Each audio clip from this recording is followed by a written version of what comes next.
Before we start, let me ask you something. You ever notice that almost all the really scary stories, they happen in the middle of the night? It ain't in the middle of the afternoon. It ain't in a crowded place. It's always at that weird hour, when the world seems shut down and it's just you and someone else who shouldn't be there. The night shift, it's like that. Fewer people, fewer witnesses, fewer explanations. And the problem ain't the dark. The problem is, who feels a little too comfortable in it? In today's video, you're gonna hear real stories from people who were just working, doing their shift, trying to pass the time, until they realized they weren't as alone as they thought. Stories without monsters, no special effects, no exaggeration, just situations that start normal and end in a way that makes you look over your shoulder. So now, think with me. If something weird happens at 3 in the morning, who's gonna hear ya? 'Cause these stories, they start exactly like that, on the night shift. I always thought the night shift had two sides to it. The pretty side, the one folks imagine. Empty streets, quiet, a kind of sleepy city vibe where you just gotta pass the time till the sun comes up. And then there's the real side, the one nobody really talks about. 'Cause there are things, if you say them out loud, they sound like a lie.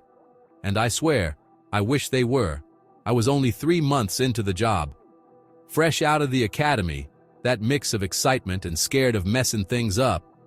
Long shifts, not much sleep, and this constant feeling like my body was always playing catch-up.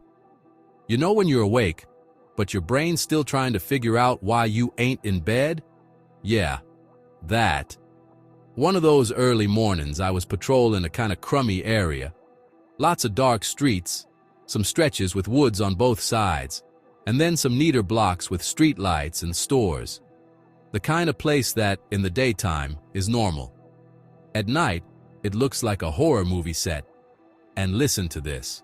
There was nobody around. No cars, no lights on in any windows, not even a dog barking. Just my low engine hum, the radio static, and that hiss you learn to hate when you're alone for too many hours. I looked at the clock on the dash and saw it was past 2 in the morning. That time when even the wind seems to walk on tiptoes. I was turning onto a quieter street, driving slow, like you do when you're looking for something out of place. And that's when I saw it. Up ahead, on the next block, there was a coffee shop. I knew the place. I'd stopped there a few times, grabbed coffee before my shift, chatted with the owner. A regular spot. Only right then, it was lit up. And it wasn't just a little light, like someone forgot a lamp. It was the whole place, bright as day, like they were open for business, like it was late afternoon and folks were ordering cappuccinos. My brain's first thought was real simple. Nah, it ain't. I drove past a little, hit the brakes, and slowly turned back. I stared for a few seconds, waiting for my eyes to correct the mistake. But they didn't. The coffee shop was still shining in the middle of the empty street like it was glued there by mistake. Now, you're thinking, oh, it must be an employee cleaning up. It could be. But there was one thing. The coffee shop closed early. Always. No exceptions. I was sure of it. And, for some reason, it bothered me in a way that just didn't fit the situation. It was just a light on, right? But I got that knot in my stomach, like when you feel someone watching you, even if you don't see anyone. I pulled the car up front and got out. The air was cold. Not that nice cold, but the kind of cold that makes your nose burn. I walked to the door with my hand near the radio on my shoulder, more out of habit than confidence. And when I touched the doorknob, it gave way. The door was unlocked.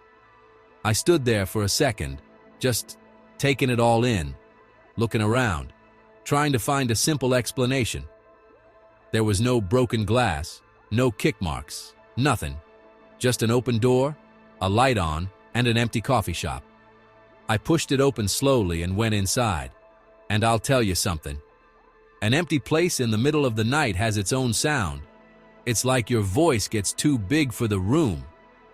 I called out for the owner, said his name like I didn't want to scare anyone. Nothing. Just the echo and the sound of my own uniform moving when I breathed. I took 2 more steps and called again, louder, trying to sound professional, you know? Trying to make it seem like I didn't have chills running up my whole arm. Then I heard it. A noise from inside. It wasn't a scream. It wasn't glass breaking. It was a sound. Hard to explain. Kinda muffled. Kinda repetitive. Like something was trying to make a noise without being noticed. I looked for where it was coming from. Went past the counter and saw a door I'd never noticed before. A small door, kinda hidden. Behind it, stairs going down.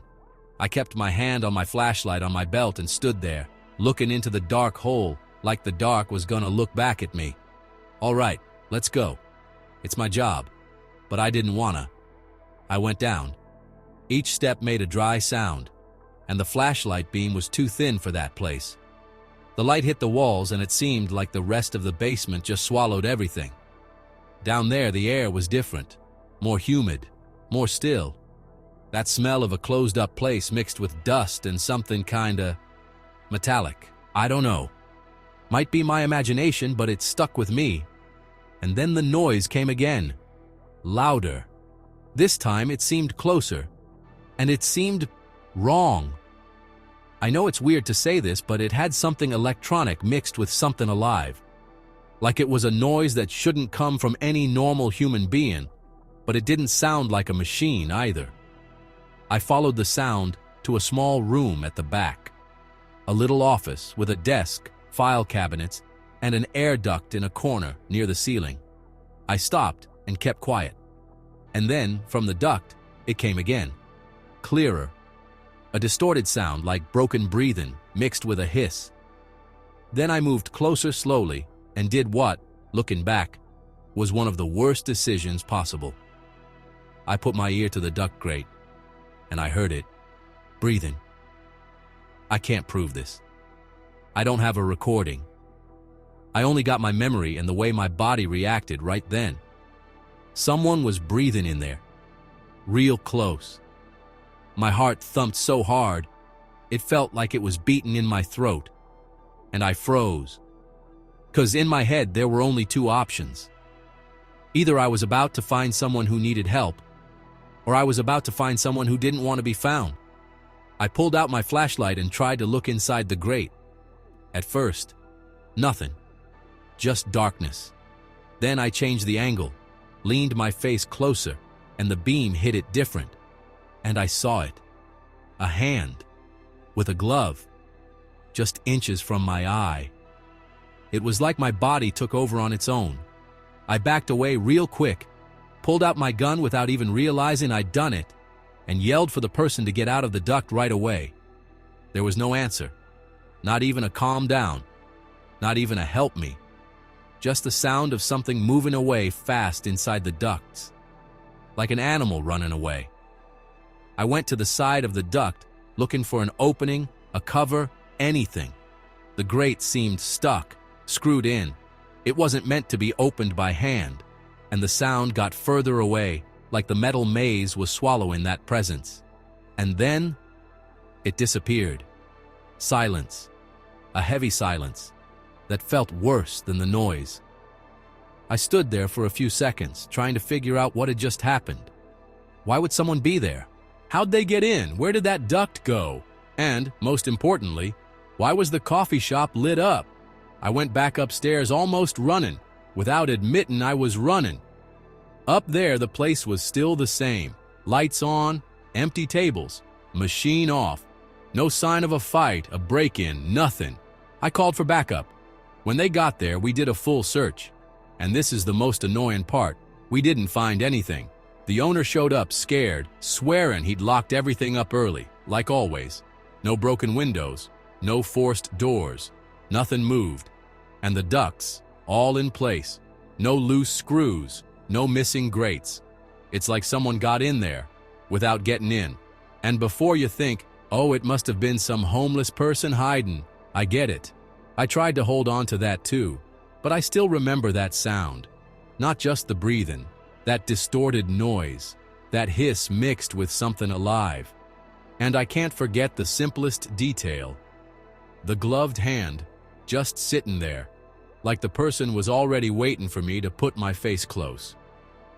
After this, I started noticing little things more. A car stopped too long in the wrong spot. A light on where it shouldn't be. An unlocked door at a closed business. A shadow that disappears too fast. 'Cause on the night shift, the truth is just one thing. Most of the terror don't come from ghosts. It comes from people. And the worst kind of people are the ones who are close, and you only realize it when they're too close. The next week, I drove past that street again. On purpose. With the window closed, the radio low, and my eye glued to the building. The coffee shop was dark, like always. Only when I drove by slow, I could see something inside, stuck to the glass, right at face level. Like someone had left it there on purpose. A small black sticker, shaped like a hand with long fingers. Maybe it was decoration. Maybe it had always been there and I never noticed. Or maybe not. All I know is I didn't stop. And I ain't had coffee at that place since. Now tell me something. If it was you, would you have gone down into that basement? Or would you have called for backup right away and stayed outside? Story 2. The customer who didn't want to be served. There's a kind of quiet that just ain't comfortable. It ain't that peaceful, late-night quiet. Nah, it's the kind of quiet that feels too aware.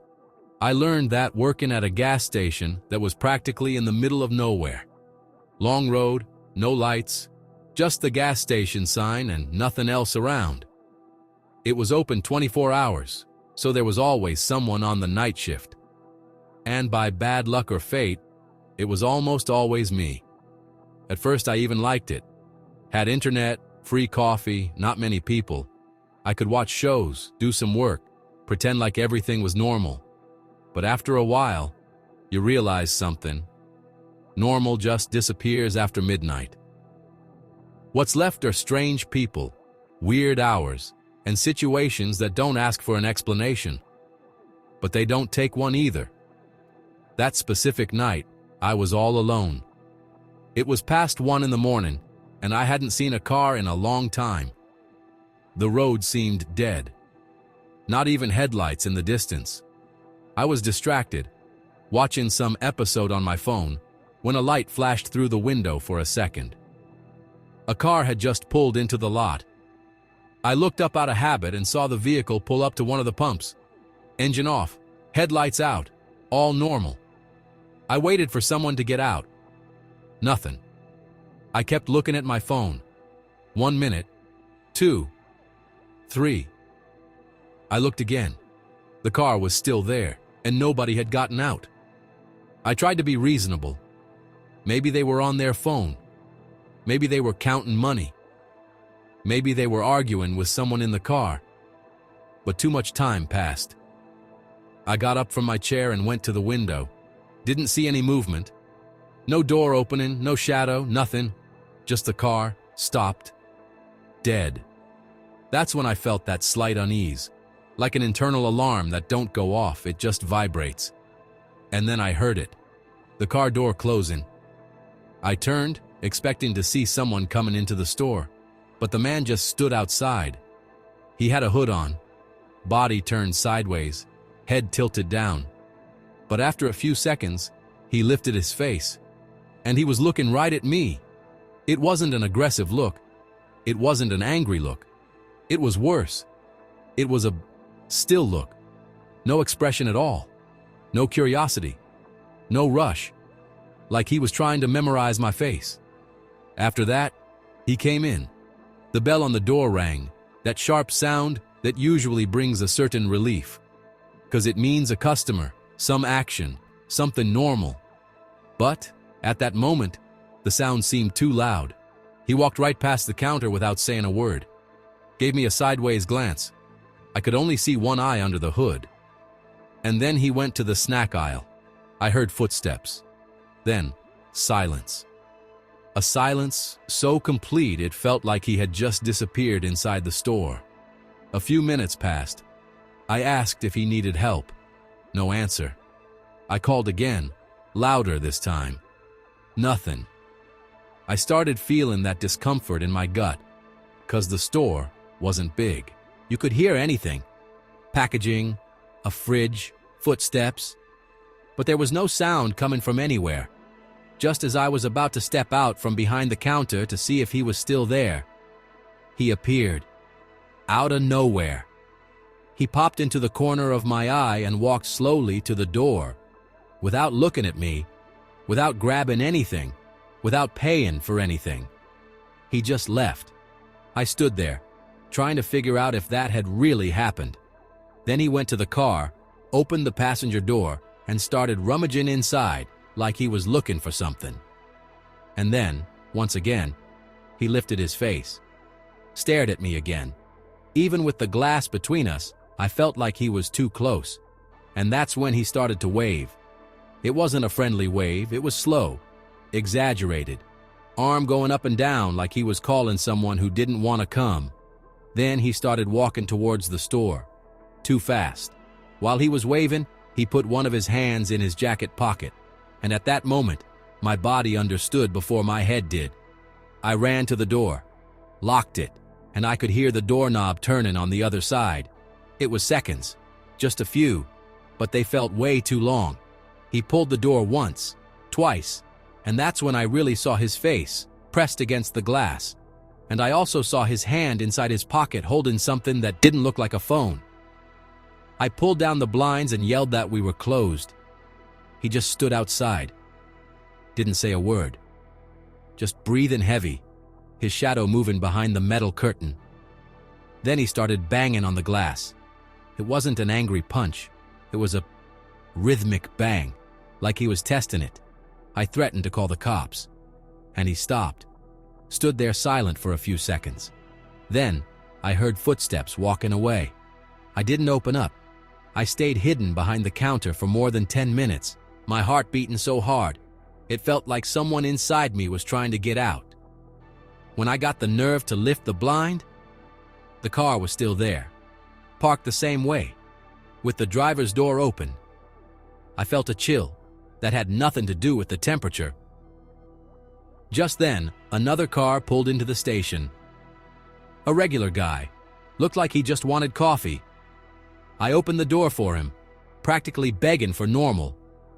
I told him what had happened, and while I was talking, the mysterious car started by itself. The lights came on, and it drove away, with nobody visible inside. Maybe he was just crouching. Maybe I was imagining things. But even today, when I think about that night, I remember one specific thing: the way he looked at me. It didn't seem like he wanted to buy anything. It seemed like he just wanted to make sure I was there. And I still wonder, if I hadn't locked the door in time, what exactly did he want to do when he got to the other side of the counter? After hearing all this, it's tough not to think about one thing. How many folks went through stuff like this and never told a soul? 'Cause the scariest part ain't what went down.